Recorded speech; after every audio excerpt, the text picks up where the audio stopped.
Kali ini kita akan masuk kepada sesi 5. Sesi berikutnya akan membahas mengenai Implementing IT Governance pada case study yang bagian 3.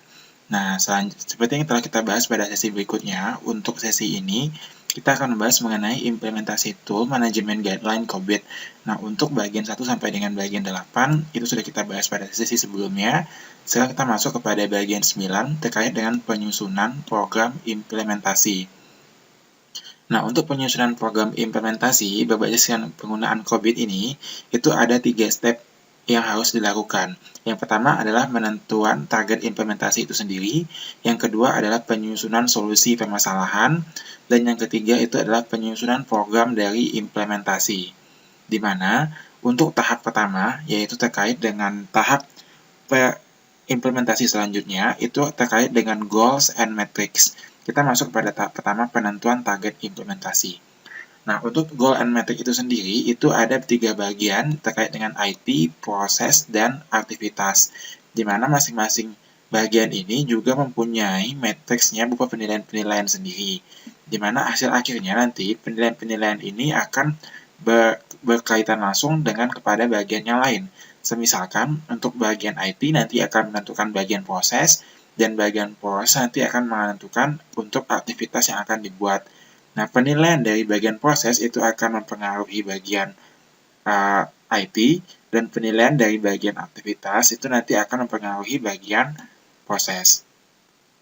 Nah, untuk rekomendasi implementasinya sendiri, itu di sini ada 6 rekomendasi yang akan dibutuhkan terkait dengan penggunaan COVID itu sendiri. Rekomendasi ini kita ambil dari dokumen PO4 dengan nilai maturity level rata-rata mengikuti rata-rata industri, yaitu 2,11.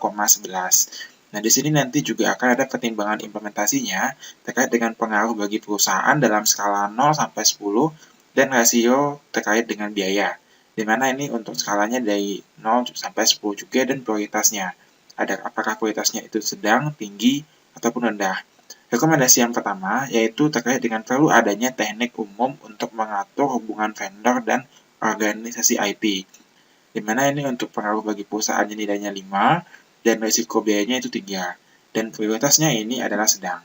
Dan yang kedua yaitu dengan fungsi dan aktivitas IT bersifat proaktif dan diimplementasikan secara konsisten. Di mana ini pengaruh bagi perusahaannya dengan nilainya itu 6 dan rasio risiko biayanya 5. Sedangkan prioritasnya ini bernilai tinggi.